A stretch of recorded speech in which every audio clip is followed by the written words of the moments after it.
જય માતાજી।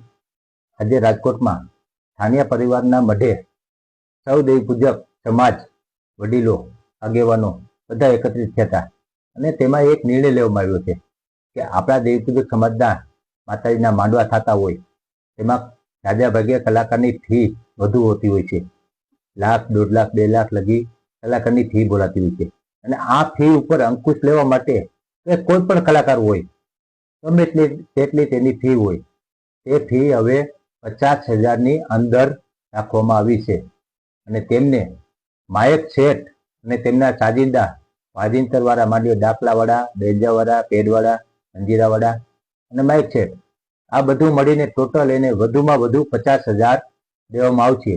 આ 50,000થી વધારે કોઈ 1 રૂપિયો વધારે દેવો નહીં અને કોઈ પણ કલાકારે 1 રૂપિયો વધારે લેવો નહીં। આ દેવી પૂજક સમાજનું આ એક બંધારણ બાંધવામાં આવ્યું છે અને આ બંધારણનું પાલન કલાકાર મિત્રોએ પણ કરવાનું રહેશે અને દેવી પૂજક સમાજના જે લોકો માતાજીના માંડવા કરતા હોય તેમને પણ કરવાનું રહેશે। અને આ બંધારણ અત્યારે ખાલી રાજકોટ પૂરતું છે અને રાજકોટ જિલ્લા પૂરતું છે। આજુબાજુના જિલ્લાવાળા જે કોઈને આ બંધારણ માન્ય હોય અને સમાજ એકત્રિત કરી આગેવાનો સૌ મળી અને આવીથી વિડીયો બનાવો અને જાહેરાત કરો, અમે પણ તેમને સમર્થન આપીશું।